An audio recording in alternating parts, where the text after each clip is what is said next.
삼천대천 세계의 모든 조상님들과 영가들이 극락정토에서 안락하게 계시기를 간절히 발언합니다. 음력 7월 보름 백중날을 맞아 살아있는 자손들의 정성어린 기도가 돌아가신 분들께 다 그 공덕이 온 집안의 복과 평안으로 되돌아오기를 빕니다. 효도의 마음으로 올리는 한 번의 기도가 7대 조상의 업장을 소멸시키고 자손 대대로 이어질 길한 운세의 문을 열어주기를 지극한 마음으로 기원합니다. 부처님의 자비와 지장보살님의 원력이 모든 가정에 두루 미치어 어둠을 밝히고 막힌 길을 트여주시기를 간절히 염원합니다. 나무석가모니 부처님, 나무석가모니 부처님, 나무석가모니 부처님. 어느 초가을 저녁, 천년고찰 보현사 극락전에 은은한 목탁 소리가 울려 퍼지고 있었습니다. 백중을 앞두고 7일 기도에 든 해광 스님이 홀로 좌선에 잠겨 있을 때 요사체에서 한 할머니가 조심스럽게 걸어 나오셨습니다. 80평생을 살아오시며 매년 백중마다 빠짐없이 조상 기도를 올려온 정심보살이었습니다. 그녀의 얼굴에는 세월의 풍파를 겪으면서도 신심으로 다져진 고요한 평온이 스며 있었습니다. 해광 스님이 참선을 마치고 일어나 정심보살께 공손히 인사를 올렸습니다. 보살님, 올해도 백중 기도를 준비하고 계시는군요. 그런데 요즘 젊은 분들이 찾아와서 자주 묻습니다. 백중 기도를 어떻게 해야 하는지, 정말 집안 운이 바뀌는지 궁금해 하십니다. 어떻게 말씀드려야 할까요? 정심보살이 자애로운 눈빛으로 해광 스님을 바라보며 느릿느릿 고개를 끄덕였습니다. 해광아, 참으로 소중한 질문이구나. 백중은 단순히 죽은 이를 위한 날이 아니라네. 그날의 기도는 살아있는 우리의 업장을 소멸시키고 집안의 길을 여는 가장 강력한 수행이지.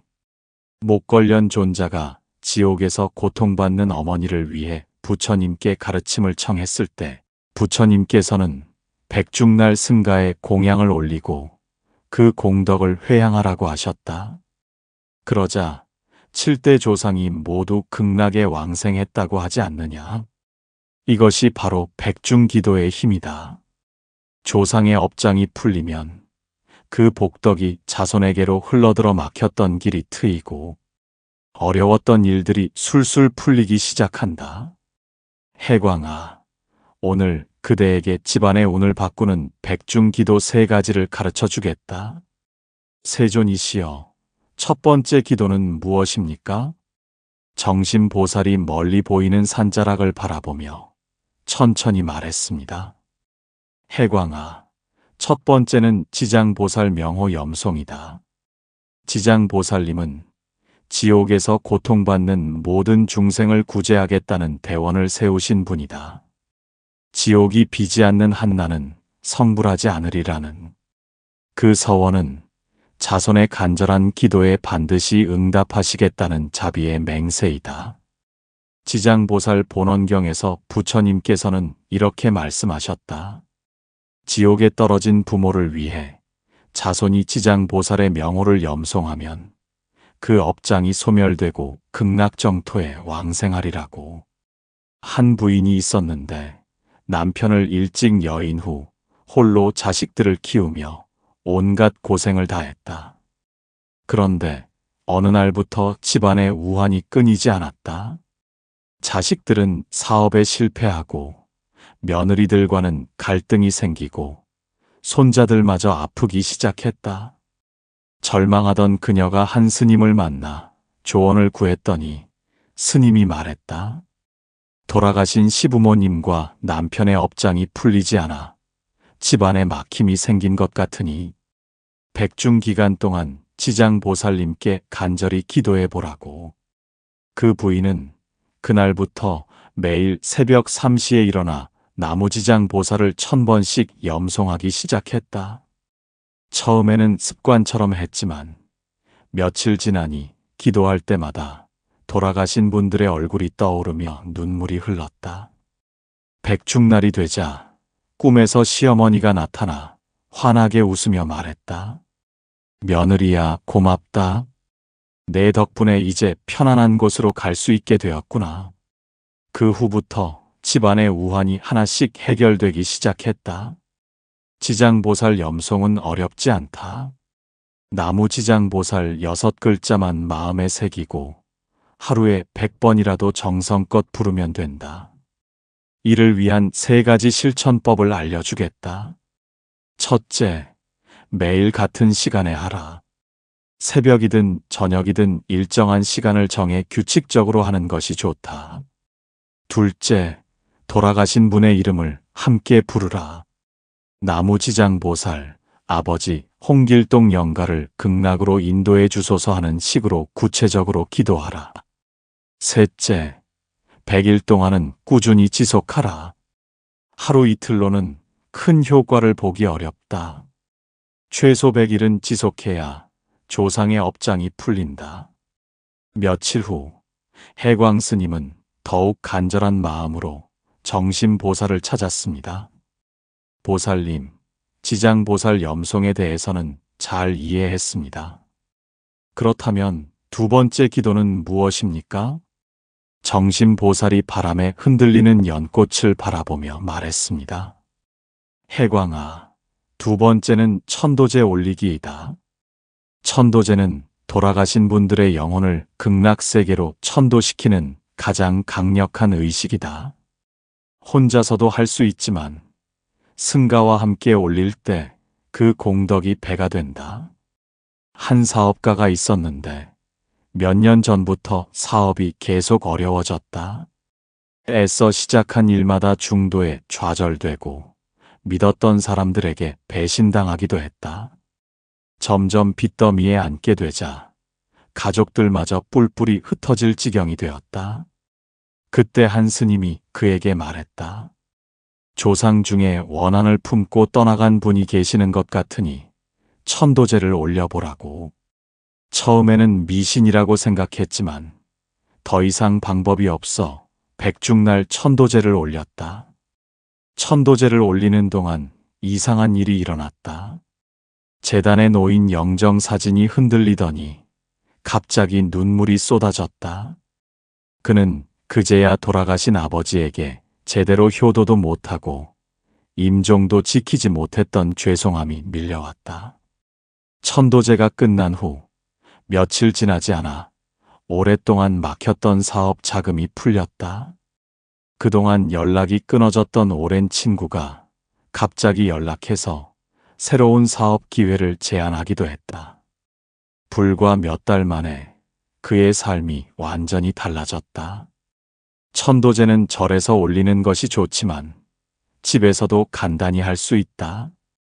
깨끗한 상을 차리고 향 3개를 피운 다음 돌아가신 분의 사진이나 위패를 모시고 정성껏 기도하면 된다. 이를 위한 3가지 실천법이다. 첫째, 49일 동안 매일 올려라. 천도제는 한 번으로 끝나는 것이 아니라 49일 동안 지속해야 완전한 효과를 본다. 둘째, 깨끗한 음식으로 공양을 올려라. 술이나 고기 대신 쌀밥, 과일, 나물 등 정갈한 음식으로 상을 차리라. 셋째, 온 가족이 함께 참여하라. 혼자보다는 가족 모두가 함께 기도할 때 그 공덕이 더 크다. 젊은 제자가 궁금한 표정으로 물었습니다. 보살님, 그런데 천도제를 올리면 정말 집안 운이 바뀝니까? 과학적으로 설명할 수 있는 일인가요? 정심보살이 지혜로운 눈빛으로 답하셨습니다. 젊은이야, 모든 것을 과학으로만 설명할 수는 없다. 하지만 하나는 분명하다. 조상에 대한 정성과 감사의 마음이 우리 자신을 변화시킨다는 것이다. 천도제를 올리며 돌아가신 분들을 생각하다 보면 자연스럽게 겸손해지고 감사하는 마음이 생긴다. 그런 마음으로 살아가면 사람들이 달리 보이고 기회도 달리 보인다. 운이 바뀌는 것이 아니라 마음이 바뀌는 것이다. 또한 우리는 조상으로부터 이어받은 업보를 안고 살아간다. 좋은 업도 있고 나쁜 업도 있다. 천도제를 통해 조상의 나쁜 업을 소멸시키면 그 영향에서 벗어날 수 있다. 부처님께서도 말씀하셨다. 업은 반드시 과보를 낳는다고. 조상의 업장을 풀어드리는 것은 곧 우리 자신의 업장을 푸는 일이다. 한 할머니가 있었는데 그녀는 평생 불행한 일만 겪었다.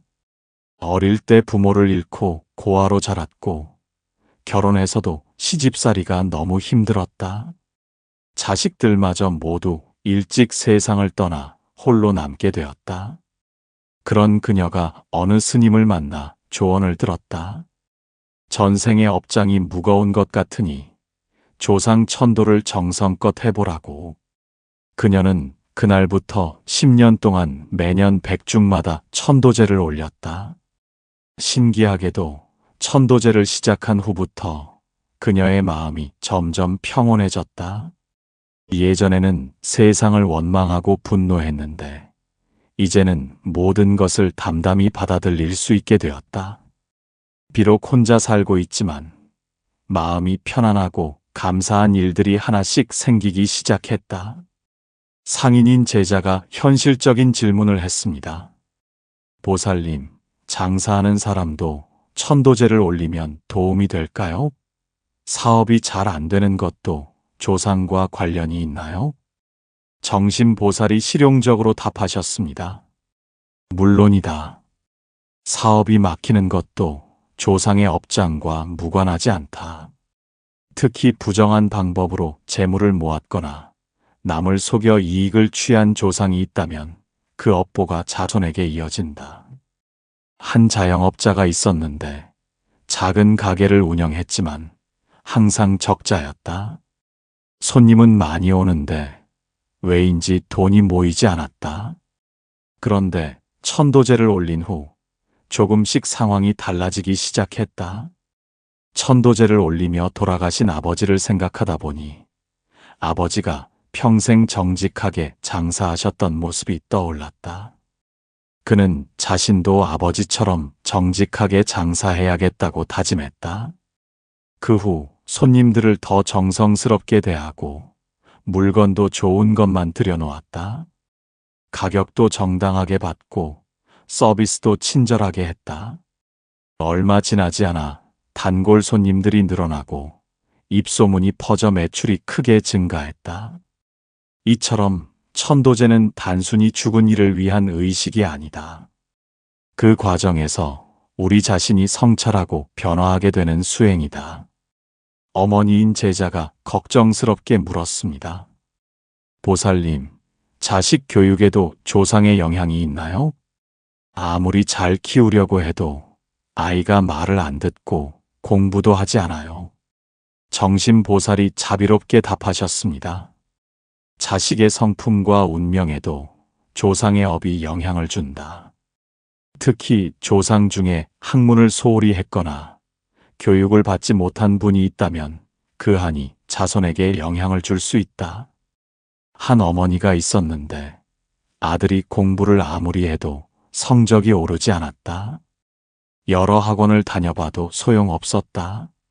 그런데 천도제를 올린 후 아들에게 변화가 생겼다. 천도제를 올리며 그녀는 시할머니가 평생 글을 못 읽어 한을 품고 돌아가셨다는 것을 알게 되었다. 그래서 시할머니의 한을 풀어드리고자 더욱 정성껏 기도했다. 신기하게도 그 후부터 아들이 공부에 집중하기 시작했다. 성적도 조금씩 올라가고 무엇보다 공부하는 자세가 달라졌다. 결국 좋은 대학에 합격할 수 있었다.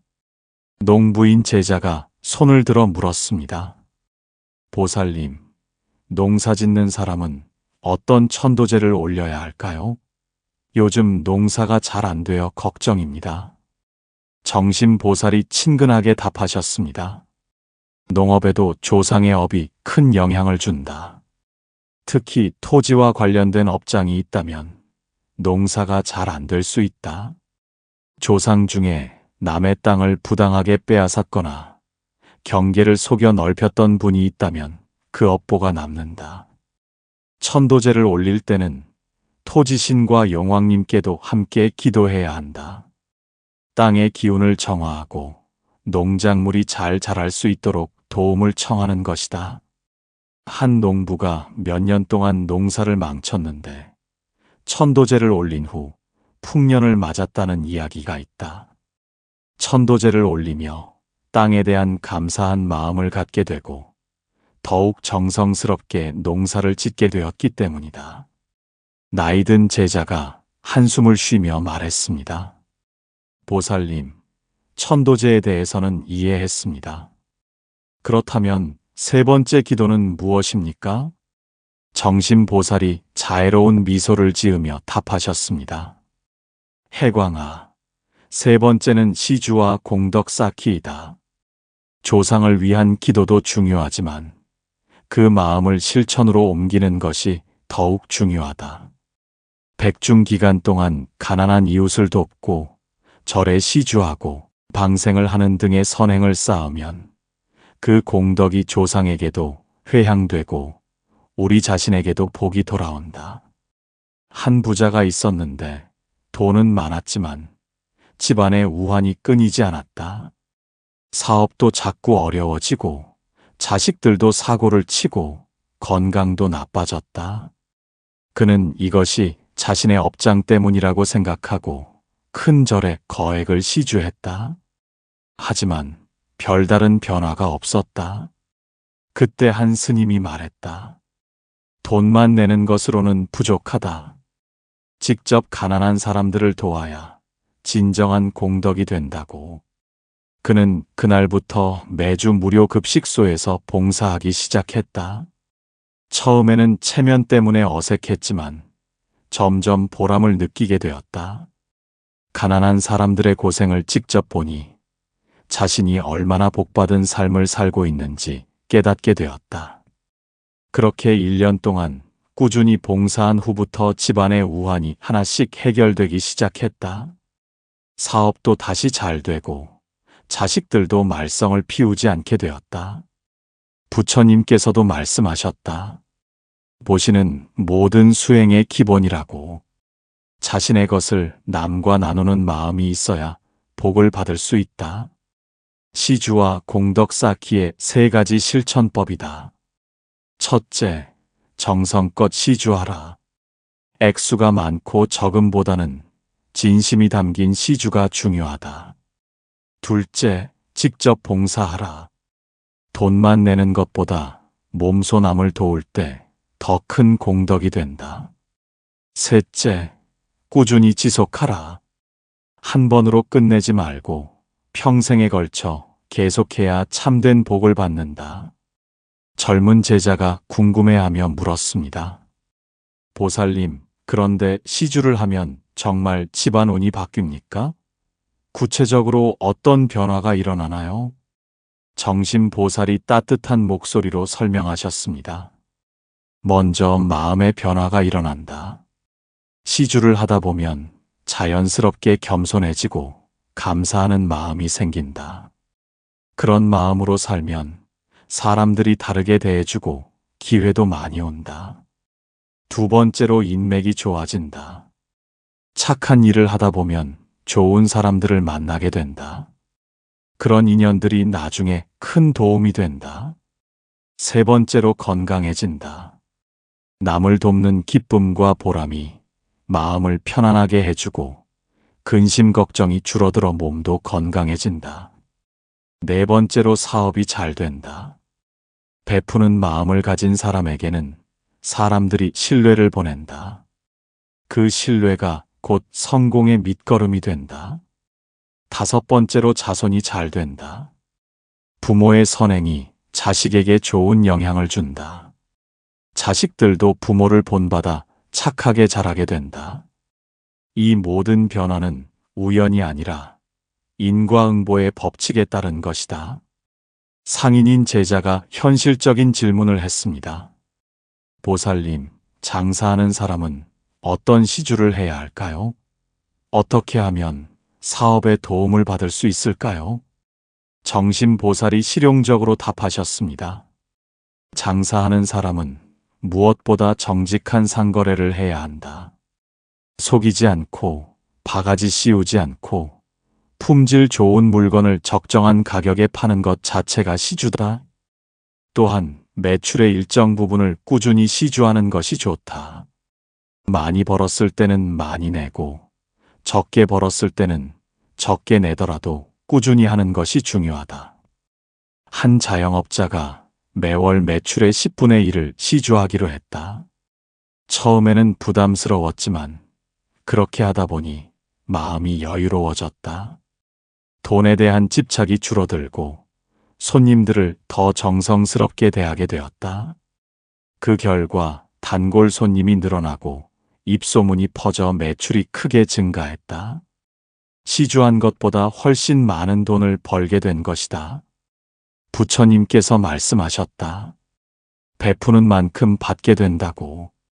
이것이 바로 복전밭에 씨를 뿌리는 것과 같다. 어머니인 제자가 조심스럽게 물었습니다. 보살님, 집에서 하는 시주도 효과가 있을까요? 꼭 절에 와야 하나요? 정신보살이 자비롭게 답하셨습니다. 꼭 절에 올 필요는 없다.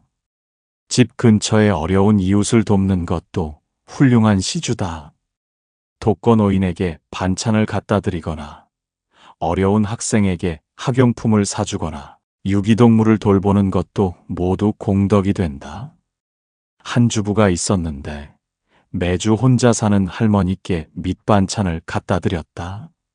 처음에는 그냥 이웃사촌으로서 하는 일이라고 생각했는데 그것이 자신에게 큰 복을 가져다 주었다. 그 할머니가 항상 고마워하며 복을 빌어주셨는데 신기하게도 그 후부터 집안에 좋은 일들이 연달아 생겼다. 남편의 사업이 잘 되고 아이들 성적도 올라가고 가족 모두 건강해졌다.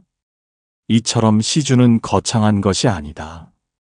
작은 정성과 나눔의 마음이면 충분하다. 의사인 제자가 조심스럽게 물었습니다. 보살님, 의료진도 시주를 할 수 있나요? 어떤 방법이 좋을까요? 정신보살이 지혜롭게 답하셨습니다. 의술을 베푸는 것 자체가 가장 큰 시주다. 병든 이를 치료하는 것은 생명을 구하는 일이니 그보다 큰 공덕이 어디 있겠느냐? 하지만 더 나아가 경제적으로 어려운 환자들을 무료로 치료해 주거나 의료진을 위한 교육 프로그램을 지원하거나 의료 장비를 소외된 지역에 기부하는 것도 좋은 시주가 된다. 한 의사가 있었는데 매주 토요일마다 무료 진료를 했다. 처음에는 수입이 줄어들까 걱정했지만 오히려 그 소문이 퍼져 더 많은 환자들이 찾아왔다. 사람들이 그의 인품을 믿고 의지하게 된 것이다. 또한 무료 진료를 하며 만난 어려운 환자들을 보면서 자신이 얼마나 복받은 삶을 사는지 깨닫게 되었다. 그 감사한 마음이 그를 더 좋은 의사로 만들었다. 또 다른 제자가 실존적인 질문을 했습니다. 보살님, 시주를 해도 당장 효과가 나타나지 않으면 어떻게 해야 할까요? 인내심을 갖고 기다려야 하나요? 정신보살이 깊이 있게 답하셨습니다. 그렇다. 시주의 공덕은 즉시 나타나지 않을 수도 있다. 마치 씨앗을 심고 물을 주어도 당장 열매가 맺히지 않는 것과 같다. 하지만 분명한 것은 공덕은 절대 사라지지 않는다는 것이다. 언젠가는 반드시 좋은 결과로 돌아온다.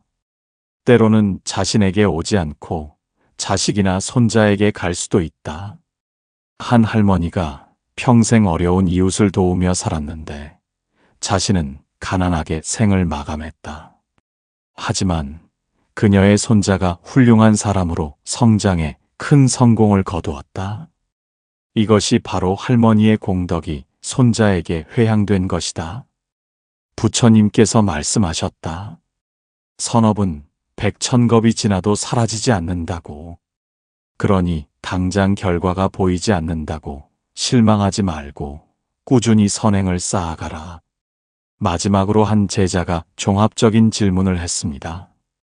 보살님, 오늘 말씀을 듣고 보니 백중기도가 정말 중요하다는 것을 알겠습니다. 그런데 이 세 가지를 모두 해야 할까요? 어떤 순서로 하면 좋을까요? 정신보살이 자상하게 답하셨습니다. 세 가지를 모두 하는 것이 가장 좋지만 여건이 안 된다면 하나씩이라도 정성껏 하라. 순서는 상관없다. 자신에게 가장 와닿는 것부터 시작하면 된다.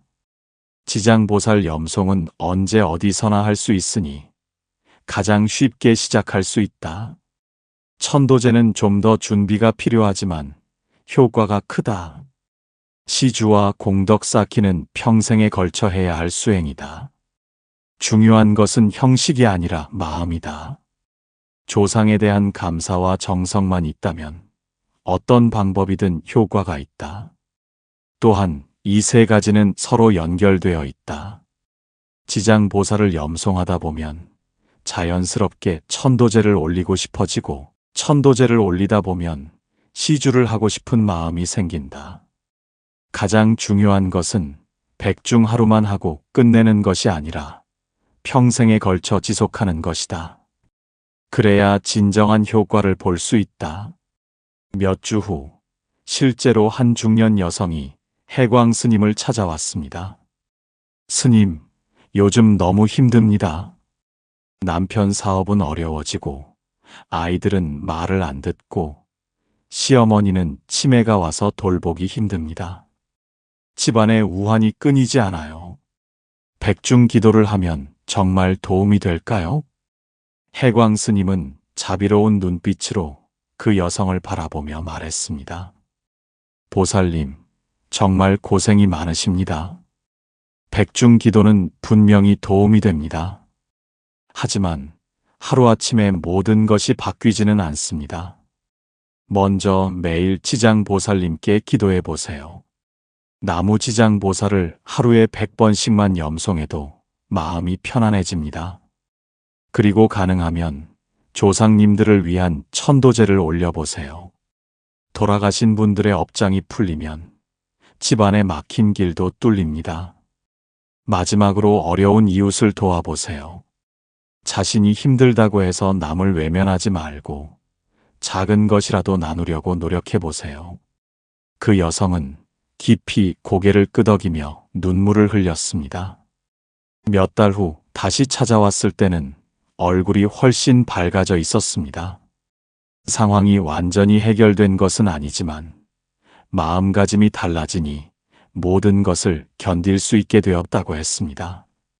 세월이 흘러 해광 스님도 많은 제자들을 둔 큰 스승이 되었습니다. 그는 항상 정신보살의 가르침을 마음에 새기며 힘들어하는 모든 이들에게 백중 기도의 참뜻을 전해주었습니다. 어느 날 새로 출가한 젊은 스님 버분이 해광 스님을 찾아와 물었습니다. 스승님, 요즘 젊은 사람들은 백중 기도에 대해 잘 모르는 것 같습니다. 어떻게 하면 이 소중한 전통을 이어갈 수 있을까요? 해광 스님은 따뜻한 미소를 지으며 대답했습니다. 버분아, 형식보다는 마음이 중요하다는 것을 가르쳐 주어라. 조상에 대한 감사와 효도의 마음만 있다면 어떤 방식으로든 기도할 수 있다. 절에 오지 못하면 집에서라도 하고 경전을 모르면 지장보살만 불러도 되고 큰 시주를 못하면 작은 나눔이라도 실천하라고 하거라.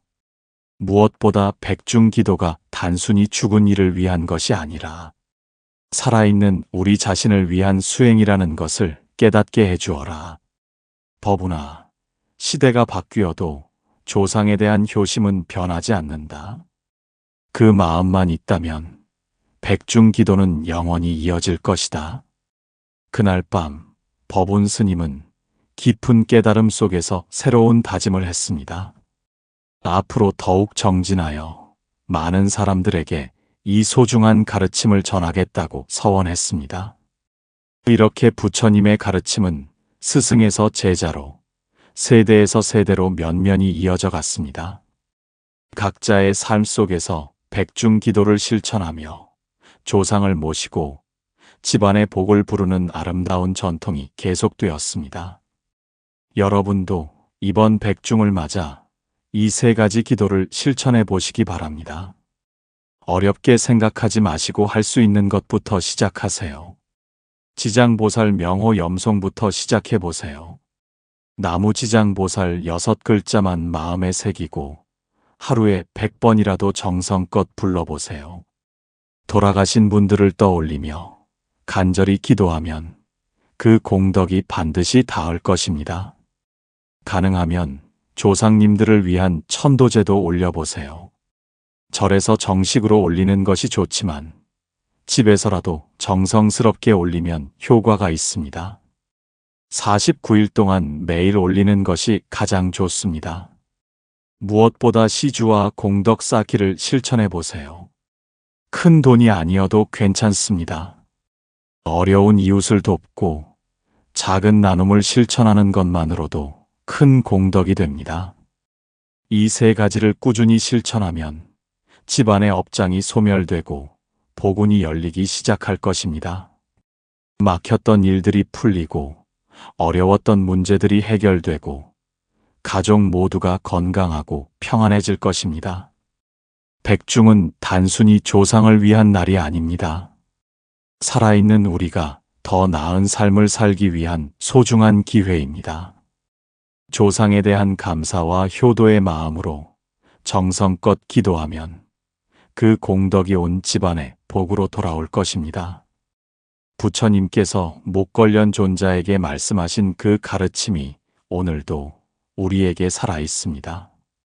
백중날 정성껏 기도하고 공덕을 쌓으면 7대 조상이 극락에 왕생하고 자손 대대로 복을 받는다는 그 약속이 여러분에게도 이루어지기를 바랍니다.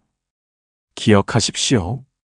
조상의 업장이 풀리면 자손의 길이 열립니다. 조상이 편안해지면 집안에 평화가 찾아옵니다. 조상에게 올리는 한 번의 기도가 온 가족의 운명을 바꿀 수 있습니다. 지금 이 순간부터 백중 기도를 시작하십시오. 작은 정성이라도 꾸준히 쌓아가면 어느새 큰 복으로 돌아올 것입니다. 오늘의 법문이 여러분의 마음에 평안을 가져다 주고 모든 조상님들이 극락정토에서 안락하게 계시며 모든 가정에 복과 평안이 가득하기를 간절히 기원합니다. 나무아미타불 관세음보살